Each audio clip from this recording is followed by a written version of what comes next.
Hi, horror fans. Chris and I are here because we have missed doing our movie reviews. This isn't going to be a London horror today, but it's a British indie horror, which is great. So we are back to tell you a little bit about Dagr. So Dagr has been executive produced by people like Ian McKellen and Connie Hill, and it stars Ellie Duckles and Matt Barber. It was directed by Matthew Butler-Hart. So it's an indie film, but with some pretty serious names behind it. And we're gonna let you know basically what we thought. So, Chris, what did you think?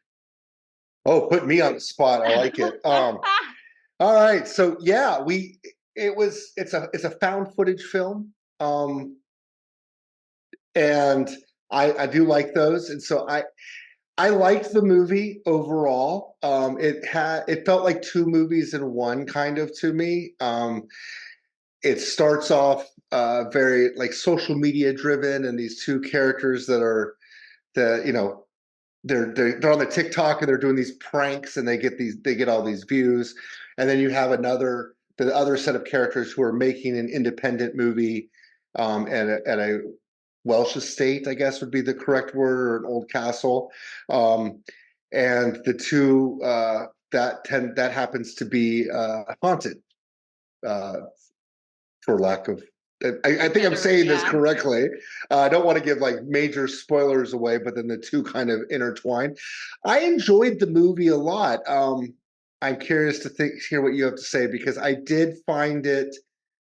I felt the TikTok part to be distracting because that's not my world. I could have just watched the horror part at the house and been okay. Yeah, I know what you mean. So I like you said, it's you have the first, I think, half of the film is for these TikTok videos made on phones by these two girls who basically what they do is they, for lack of better words, crash things and for some sort of social message. In this particular case, they're going to crash what they think of as a really swanky film set, steal all the merch, and then sell it and donate it to charity.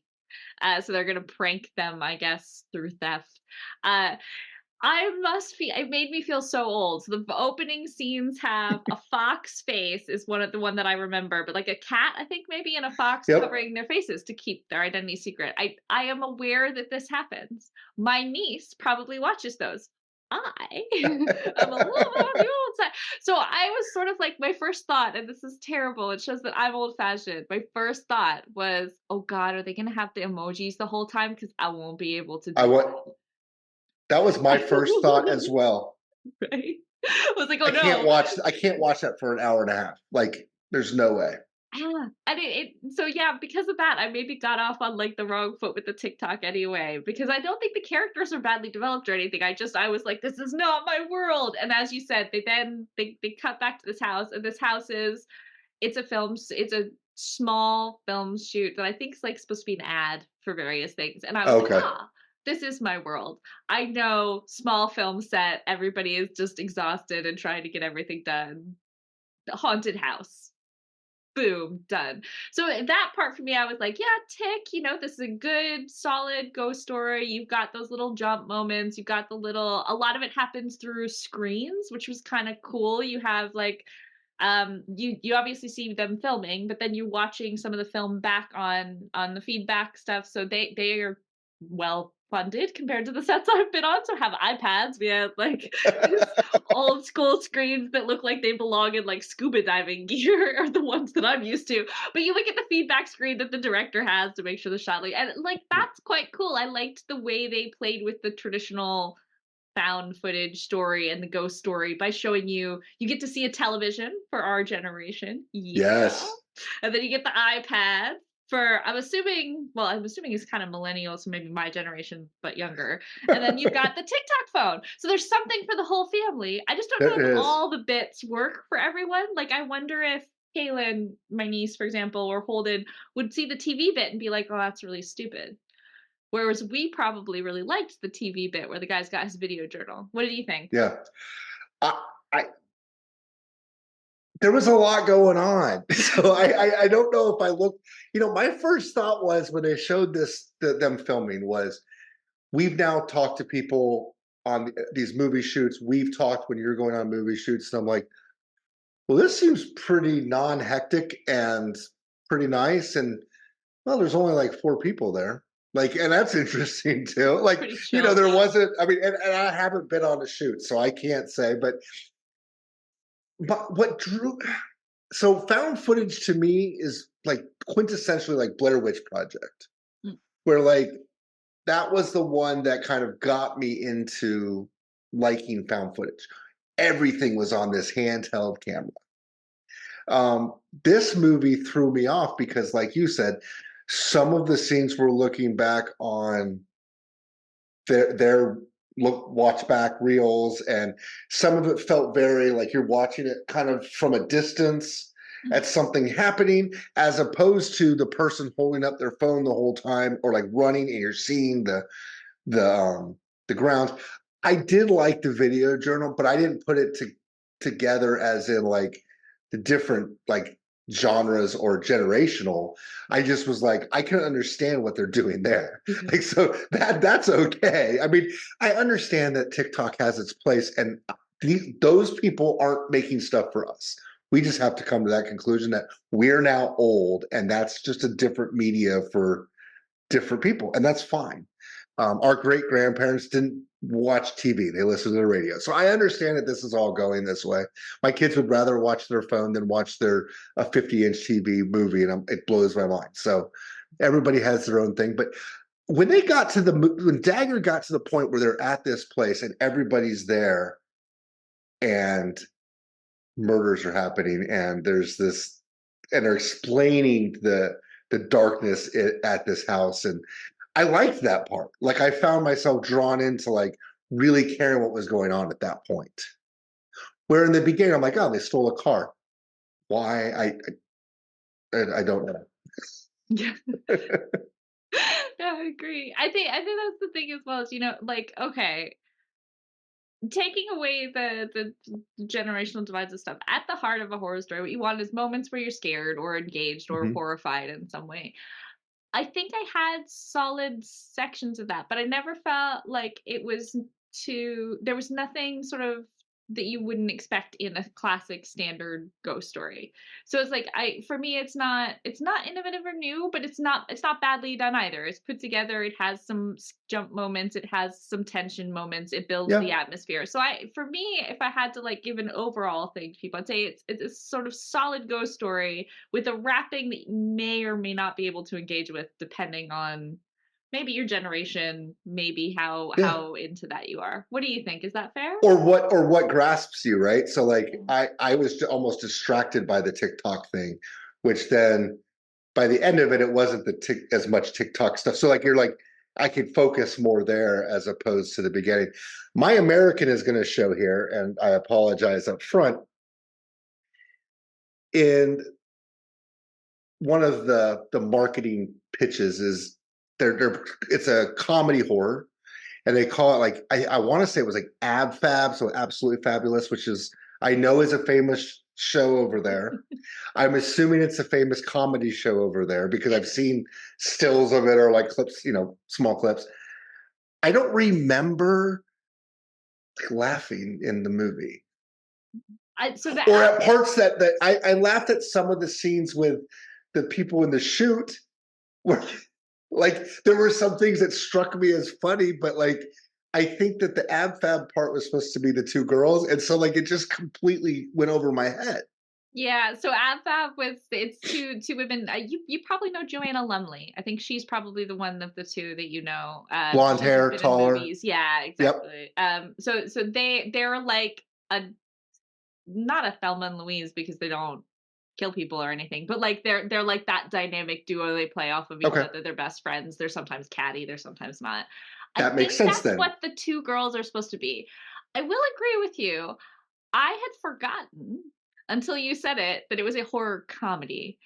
I would not have billed it that way, but I will be the very first person to admit that a lot of things nowadays that people call comedy, I don't think are comedy.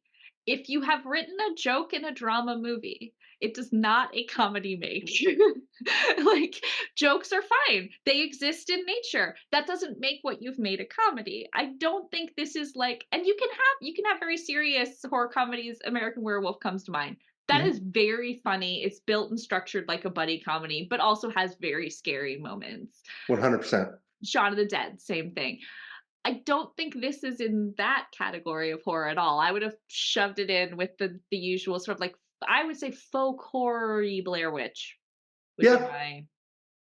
Yeah? Yeah, no, Okay. I would go that route. I mean, and I don't want to say that we're crushing this movie because I did not find this movie as a bad movie. Like I enjoyed it overall. There were things that distracted me from the movie overall. So kind of like I really enjoyed, and we were talking about this before the episode too. Like before we were recording, I really enjoyed the evil, the darkness spirit, like that part of it. And I don't want to give it away because it was a little bit more unique. It wasn't just somebody in a costume. So I kind of liked the way that they did it, and I thought it was really smart.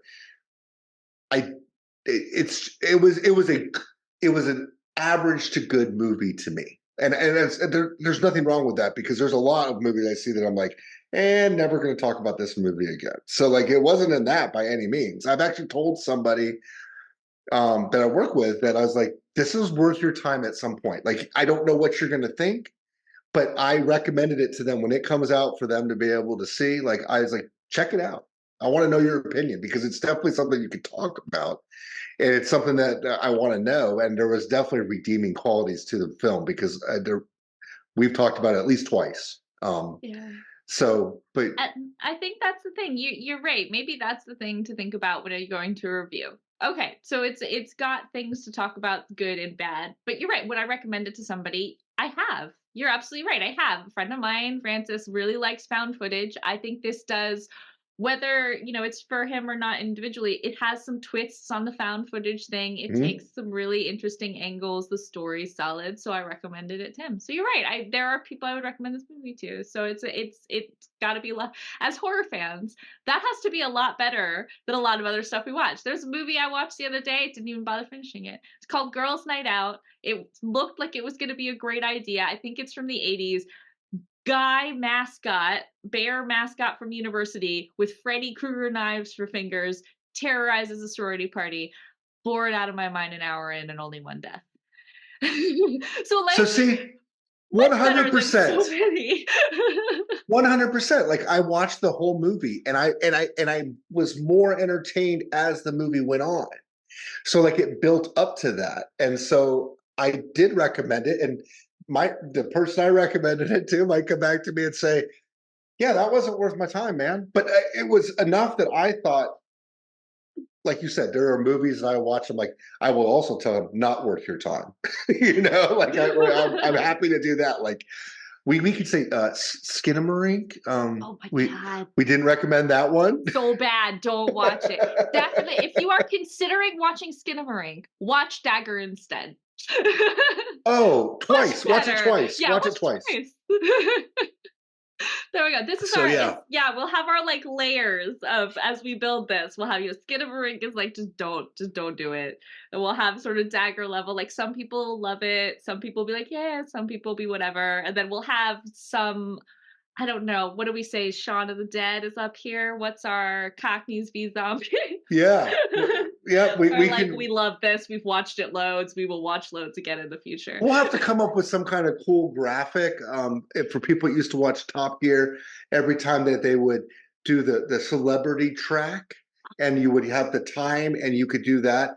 We'll come up with a graphic. I don't know if it'll be like physical that we can just do it here, but we'll rank our movies in order. So 100% Dagger will not be at the bottom, but it's not going to beat out Shaun of the Dead in my eyes. Yeah, So it's not pole position, but I think that's a good thing though, because it gives us like a mark for the next one if it's higher or lower. 100%. This is Yeah. very good. Good start. All right. So hey, Hey. we'll do that. So Dagger, watch it. I do recommend it. Watch it. Let us know what you think. Like you can Facebook or on YouTube comment. You can be like, "Why did you make us watch this?" You probably won't be listening to us anymore after that if you feel that way. But you might be like, "Hey, I liked it," or "You were totally wrong." Tell me how wrong I am about TikTok. I have 2 teenagers. I'm told I'm wrong about TikTok all day long. I got thick skin. I can deal with it. Exactly. Let us know what you think. Join us on Facebook, on YouTube. We both have individual Instagrams. So if you recognize that Chris is the funnier of the two of us, follow his. And The we will smarter one. the nerd. We'll see you at our next review. Hopefully we'll get a few of these going, but we'll see you at our next movie review. And then of course we always have our interviews with our Yes. British industry filmmakers, and those are always on the 28th of every month. We'll see you soon. All right.